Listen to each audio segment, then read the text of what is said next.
Assalamualaikum warahmatullahi wabarakatuh. Pertama-tama marilah kita panjatkan puji syukur kehadirat Allah Subhanahu wa taala yang telah melimpahkan rahmat dan hidayahnya sehingga kita dapat melakukan diskusi pada hari ini dengan keadaan sehat walafiat. Sholawat serta salam selalu tercurahkan kepada junjungan kita Nabi Agung Nabi besar Muhammad Sallallahu Alaihi Wasallam. Yang saya hormati Bapak Agus Wahyudi selaku dosen mata kuliah fikih muamalah dan teman-teman yang saya banggakan. Sebelumnya perkenalkan, saya Rosita dari kelompok 8 sebagai moderator yang akan memandu kegiatan diskusi pada kali ini. Adapun topik yang akan kami bahas yaitu terkait akad ariyah. Sebelum diskusi dimulai, saya akan memperkenalkan anggota kelompok 8 yang akan menyampaikan materi, yaitu yang pertama Siska Lutfiana dan yang kedua adalah Mahrunisa Nurjihan. Susunan acara pada diskusi kita hari ini yaitu yang pertama adalah pembukaan, yang kedua adalah penyampaian materi, yang ketiga adalah sesi penutup. Memasuki susunan acara yang pertama yaitu pembukaan. Marilah kita mulai diskusi kita pada hari ini dengan bacaan bismillah bersama-sama. Bismillahirrahmanirrahim. Acara yang kedua adalah penyampaian materi yang akan dilakukan oleh teman kita yaitu Siska Lutfiana dan Mahrunisa Nurjihan. Adapun topik yang akan kita bahas pada diskusi kali ini yaitu 1. Pengertian al-ariyah, 2. Dasar hukum, yang ketiga rukun, yang keempat syarat, yang kelima pemanfaatan, yang keenam tanggung jawab peminjam, dan yang terakhir adalah sifat al-ariyah. Pengertian al-ariyah. Secara etimologi, al-ariyah berarti sesuatu yang dipinjam, pergi dan kembali atau beredar. Menurut sebagian pendapat, ariyah berasal dari kata at-ta'awun atau at-tanawulu atau at-tanasobuh, saling menukar dan mengganti, yakni dalam tradisi pinjam-meminjam. Secara terminologi syara, menurut Syarkashi dan Malikiyah, tamlikul manfaati bi ghairi audin, yang artinya pemilikan atas manfaat suatu benda tanpa pengganti. Sedangkan menurut ulama Syafi'iyah dan Hambaliyah, ibahatu al-manfaati bila audin, artinya pembolehan untuk mengambil manfaat tanpa mengganti. Pengertian ariyah adalah kegiatan saling menukar dan mengganti dalam konteks tradisi pinjam-meminjam atau memberi sesuatu yang halal kepada yang lain untuk mengambil manfaatnya dengan tidak merusak zatnya agar dapat dikembalikan zat barang itu. Dasar hukum akad al-ariyah. 1. Sunnah. Menjadi hukum yang sunnah karena dirasa perlu, namun terkadang hukum sunnah dapat diubah menjadi hukum yang wajib. 2. Mubah. Menjadi hukum yang memperbolehkan karena saling tolong-menolong dalam hal-hal yang positif atau keuntungan. Ibnu Hubairah berkata, ulama sepakat bahwa ariyah hukumnya boleh sebagai ibadah yang disunahkan sehingga orang yang meminjamkan mendapat pahala. 3. Haram. Menjadi hukum yang haram apabila meminjamkan barang untuk melakukan perbuatan maksiat atau perbuatan yang dapat merugikan orang lain. 4. Wajib. Menjadi hukum yang wajib apabila meminjamkan sesuatu kepada orang lain yang sangat membutuhkan. Allah berfirman pada Quran surat An-Nisa ayat 58. Innallaha ya'murukum an tu'addu al-amanati ila ahliha. Sesungguhnya Allah memerintahkan kamu agar menyampaikan amanat kepada yang berhak menerimanya. Selain dari Al-Quran, landasan hukum yang kedua adalah al-hadis, yaitu al-ariyatu mu'adzatun. Barang siapa yang dipinjamkan adalah sesuatu yang harus dikembalikan. Hadis riwayat Abu Dawud. Yang kedua, siapa yang meminjamkan harta seseorang dengan kemauan membayarnya, maka Allah akan membayarnya. Dan barang siapa yang meminjam dengan kemauan melenyapkannya, maka Allah akan melenyapkan hartanya. Hadis riwayat Bukhari. Rukun al-ariyah. Ulama Hanafiyah berpendapat bahwa rukun ariyah hanyalah ijab dari yang meminjamkan barang, sedangkan qabul bukan merupakan rukun ariyah. Menurut ulama Syafi'iyah, dalam ariyah disyariatkan adanya lafaz sighat akad, yakni ucapan ijab dan qabul dari peminjam dan yang meminjamkan barang pada waktu transaksi, sebab memanfaatkan barang milik orang lain bergantung pada adanya izin. Secara umum, jumhur ulama fikih menyatakan bahwa rukun ariyah ada 4, yaitu yang pertama adanya pihak yang meminjam atau mu'ir, yang kedua adanya pihak yang meminjamkan atau musta'ir, yang ketiga adanya objek atau benda yang dipinjamkan atau mu'ar, yang keempat adanya kebolehan untuk mengambil manfaat baik dari ucapan maupun perbuatan atau sighat. Syarat al-ariyah. Yang pertama, syarat pemberi pinjaman atau musta'ir sudah balik dan berakal, tidak boros dan benar-benar pemilik barang yang dipinjamkan dan mengerti akan manfaat dari barang yang dipinjamkan. 2. Syarat bagi peminjam atau mu'ir mampu berbuat kebaikan atau mengambil manfaat barang yang dipinjamkan dan cakap bertindak hukum, oleh karena itu harus balik dan berakal.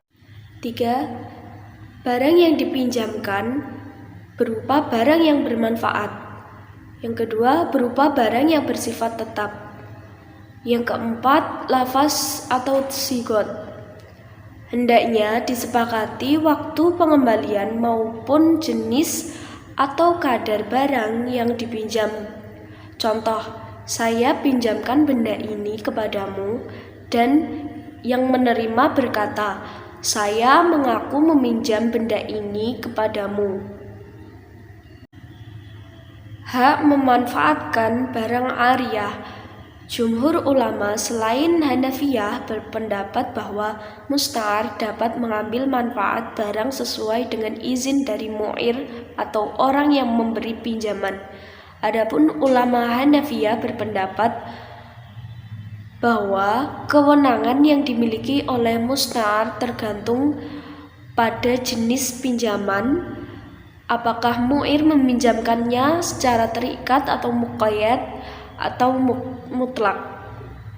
Mengenai hak memanfaatkan barang ariyah, terbagi secara mutlak dan muqayyad. Ariyah mutlak, yaitu pinjam-meminjam barang yang dalam akadnya atau transaksi tidak dijelaskan persyaratan apapun, seperti apakah pemanfaatannya hanya untuk peminjam saja atau dibolehkan orang lain, atau tidak dijelaskan cara penggunaannya. Contohnya, seorang meminjam binatang, namun dalam akad tidak disebutkan hal-hal yang berkaitan dengan penggunaan binatang tersebut, misalnya waktu dan tempat mengendarainya. Jadi, hukumnya sebagaimana pemilik hewan-hewan, yaitu dapat mengambil. Namun demikian, harus sesuai dengan kebiasaan yang berlaku pada masyarakat. Tidak boleh menggunakan binatang tersebut siang malam dan tanpa henti. Sebaliknya, jika penggunaannya tidak sesuai dengan kebiasaan dan barang tersebut rusak, peminjam harus bertanggung jawab. Kemudian, yang selanjutnya adalah ariyah muqayyad. Ariyah muqayyad adalah meminjamkan suatu barang yang dibatasi dari segi waktu dan kemanfaatannya, baik disyaratkan pada keduanya maupun salah satunya. Hukumnya, peminjam harus sedapat mungkin untuk menjaga batasan tersebut. Hal ini karena asal dari batas adalah menaati batasan, kecuali ada kesulitan yang menyebabkan peminjam tidak dapat mengambil manfaat barang tersebut. Dengan demikian, dibolehkan untuk melanggar batasan tersebut apabila kesulitan untuk memanfaatkannya. Batasan yang dimaksud dalam akad tersebut yaitu yang pertama, batasan penggunaan ariyah oleh diri peminjam. Jika mu'ir membatasi hak penggunaan manfaat itu untuk dirinya sendiri dan masyarakat memandang adanya perbedaan tentang penggunaan dalam hal lainnya, seperti mengendarai binatang atau memakai pakaian. Dengan demikian, peminjam tidak boleh mengendarai binatang atau memakai pakaian yang ada. Dan yang kedua yaitu pembatasan waktu atau tempat. Jika ariyah dibatasi waktu dan tempat, kemudian peminjam melewati tempat atau menambah waktunya, ia bertanggung jawab atas penambahan tersebut. Batasan ukuran berat dan jenis. Jika yang disyaratkan adalah berat barang atau jenis, kemudian ada kelebihan dalam bobot tersebut, ia harus menanggung sesuai dengan kelebihannya.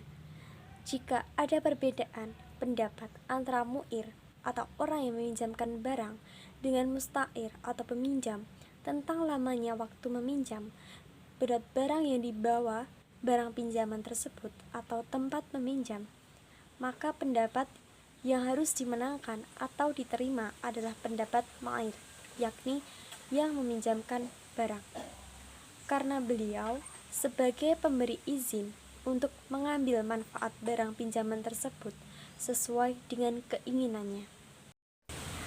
Tanggung jawab peminjam. Ulama Hanafiyah berpendapat bahwa barang pinjaman itu merupakan amanat bagi peminjam, baik dipakai maupun tidak. Dengan demikian, dia tidak menanggung barang tersebut jika terjadi kerusakan.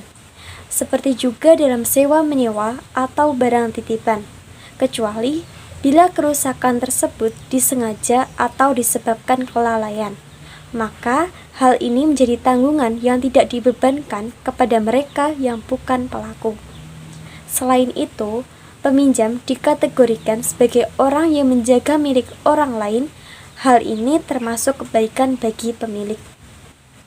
Kemudian, ulama Malikiyah berpendapat bahwa peminjam harus menanggung barang yang tidak ada padanya, yakni yang dapat disembunyikan seperti baju. Dia tidak harus menanggung sesuatu yang tidak dapat disembunyikan, seperti hewan atau barang yang jelas dalam hal kerusakannya. Mereka beralasan dengan mengumpulkan al-jam dan menyelaraskan at-taufiq antara dua hadis berikut. Yang pertama, bila peminjam telah memegang barang-barang pinjaman, kemudian barang tersebut rusak, ia berkewajiban menjaminnya, baik karena pemakaian yang berlebihan maupun karena yang lainnya. Rasulullah SAW bersabda, "Ngal yaidi ma'akhadu hatta tu'adi." Artinya, pemegang berkewajiban menjaga apa yang ia terima hingga ia mengembalikannya. Sementara para pengikut Hanafi dan Maliki berpendapat bahwa peminjam tidak berkewajiban menjamin barang pinjamannya kecuali karena tindakannya yang berlebihan. Rasulullah SAW bersabda, "Laisa 'alal musta'iri ghairil mughili, domanulal musta'udai ghairil mughili dotmani." Artinya, peminjam yang tidak berkhianat dan tidak berkewajiban mengganti kerusakan, begitu pula bagi orang yang dititipi barang yang tidak berkhianat, tidak berkewajiban mengganti kerusakan. Riwayat Al-Daruqutni. Sehingga yang benar menurut kalangan Syafi'iyah bahwa peminjam menanggung harga barang bila terjadi kerusakan, dan bila ia menggunakannya tidak sesuai dengan izin yang diberi pemilik walaupun tanpa sengaja. Adapun jika barang tersebut digunakan sesuai dengan izin pemilik, peminjam tidak menanggungnya ketika terjadi kerusakan. Ulama Hanabilah berpendapat bahwa peminjam menanggung kerusakan barang pinjamannya secara mutlak, baik disengaja maupun tidak. Selain itu, barang pinjaman merupakan harta orang lain untuk diambil manfaat oleh dirinya. Berbeda dengan pengambilan manfaat yang disertai dengan jaminan seperti gadai. Dengan demikian, peminjam bertanggung jawab seperti barang gosip. Ulama Hambaliyah menyatakan, jika barang yang dipinjam adalah benda-benda wakaf, seperti buku-buku ilmiah atau barang wakaf lainnya, kemudian rusak tanpa disengaja, maka ia tidak harus menanggung kerusakannya, sebab tujuan peminjaman barang itu ditujukan untuk kemaslahatan umum. Sementara itu, tanggung jawab peminjam, yaitu yang pertama mu'ir atau peminjam, mensyaratkan peminjam harus bertanggung jawab. Ulama Hanafiyah berpendapat, jika mu'ir memberikan syarat adanya tanggungan kepada peminjam, syarat tersebut batal. Begitu juga pada penitipan. Hal itu mensyaratkan tidak adanya tanggung jawab pada sewa-menyewa, sebab persyaratan tersebut mengubah inti akad. Menurut ulama Malikiyah, jika mu'ir mensyaratkan peminjam untuk bertanggung jawab pada sesuatu yang bukan pada tempatnya, peminjam tidak menanggungnya. Hanya saja, ia harus memberikan bayaran atas pemakaian barang yang dipinjamnya sesuai dengan nilainya. Akad pun juga berubah menjadi sewa-menyewa fasid, yakni rusak, jika mu'ir tidak rela meminjamkannya, kecuali peminjam tersebut bersedia untuk menanggungnya. Kemudian ulama Syafi'iyah dan Hanabilah berpendapat, jika peminjam mensyaratkan ariyah sebagai amanat bukan tanggungan tersebut tidak gugur dan syarat batal. Sebab setiap akad mengharuskan adanya tanggungan tidak dapat diubah dengan syarat seperti penyerahan atau pemahaman barang pada jual beli, baik jual beli sahih maupun fasid. Yang kedua, ariyah berubah dari amanah kepada tanggungan.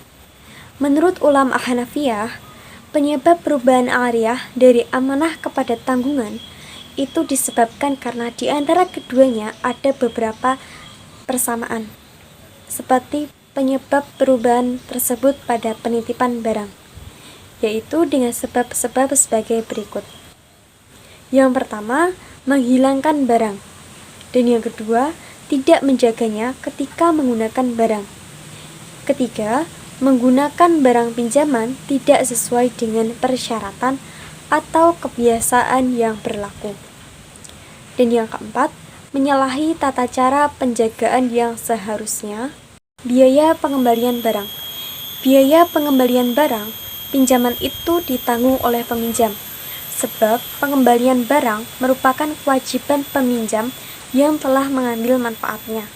Apabila barang pinjaman memerlukan ongkos angkutan atau biaya perawatan, maka biaya tersebut ditanggung oleh peminjam. Berdasarkan sabda Rasulullah SAW, dari Samurah, Nabi SAW bersabda, tangan yang mengambil bertanggung jawab atas apa yang diambil sampai terpenuhi. 5 ahli hadis, selain An-Nasai, pinjaman disertai dengan jaminan. Ketika mengembalikan barang harus membayarnya. Berdasarkan sabda Rasulullah SAW, an Abi Ummamah qala sami'tu an-nabiyya sallallahu alaihi wasallam yaqulu fil khutbati amma hajatil wada'i al-ariyatu muddatun wasja'il mughuramun wa dinu maqdiyun. Artinya, dari Abu Umamah berkata, aku mendengar Rasulullah SAW bersabda, pinjaman harus dikembalikan dan orang yang menjamin harus membayarnya. Hadis riwayat Tirmizi nomor 1186. Kewajiban bagi peminjam. ada beberapa kewajiban yang harus diperhatikan. Yang pertama, segera mengembalikan barang pinjaman kepada pemberi pinjaman jika telah selesai digunakan atau batas waktunya telah habis. Yang kedua, menggunakan dan merawat barang pinjaman dengan baik. Yang ketiga, mengganti bila barang tersebut rusak atau hilang.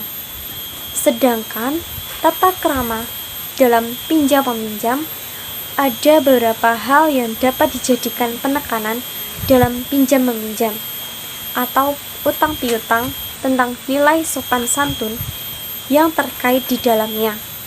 Sebagai berikut, yang pertama, pinjam-meminjam supaya dikuatkan dengan tulisan disaksikan oleh 2 orang saksi laki-laki dengan seorang saksi laki-laki dengan 2 orang saksi wanita. Dewasa ini biasanya tulisan tersebut dibuat di atas kertas bersegel atau bermaterai. Yang kedua, pinjaman hendaknya dilakukan atas dasar adanya kebutuhan yang mendesak, disertai niat dalam hati akan membayarnya atau mengembalikannya. Yang ketiga, pihak peminjam hendaknya berniat memberikan pertolongan kepada pihak yang meminjam. Sifat al-ariyah. Mengenai sifat peminjam, setiap orang yang meminjam sesuatu kepada orang lain berarti peminjam memiliki uang kepada yang berutang atau mu'ir. Setiap utang wajib dibayar, sehingga berdosalah orang yang tidak mau membayar hutang, bahkan melalaikan pembayaran utang juga termasuk aniaya. Perbuatan aniaya merupakan salah satu perbuatan dosa. Rasulullah SAW pun bersabda, yang artinya orang-orang yang melalaikan kewajiban membayar utang adalah zalim atau berbuat aniaya. Hadis riwayat Bukhari dan Muslim. Di kesimpulan pada diskusi kali ini yaitu al-ariyah adalah suatu kebolehan untuk memanfaatkan barang tanpa ganti rugi, dan apabila harus diganti dengan sesuatu atau adanya suatu imbalan, maka hal tersebut tidak dapat dikatakan sebagai al-ariyah. Al-ariyah sendiri memiliki dasar hukum sunnah tetapi dapat berubah menjadi wajib, mubah maupun haram yang dikarenakan oleh sebab-sebab tertentu. Rukun dan syarat di sini menjadi suatu ketentuan yang harus ada dalam pinjam-meminjam. Jika salah satu dari ketentuan tersebut tidak dipenuhi, maka pinjam-meminjam akan dianggap tidak sah. Mengenai sifat peminjam, setiap orang yang meminjam sesuatu kepada orang lain berarti peminjam memiliki uang kepada pemberi peminjam atau mu'ir. Dalam hak pemanfaatan barang al-ariyah, seorang peminjam memiliki batasan-batasan tertentu dan memiliki kewenangan yang bergantung pada jenis peminjam, baik bersifat secara terikat maupun mutlak. Oleh karena itu, peminjam hendaknya dilakukan atas dasar adanya kebutuhan yang mendesak disertai niat dalam hati akan membayarnya atau mengembalikannya. Hal tersebut menjadi kewajiban seorang peminjam untuk merawat serta menjaga agar tidak rusak selama dipinjamnya. Dengan demikian, peminjam yang sudah mendapatkan izin secara sah untuk menggunakan barang pinjaman tersebut, sehingga seorang peminjam tidak berkewajiban untuk menanggung kerusakan atau kehilangan yang tidak disebabkan oleh kesalahan peminjam.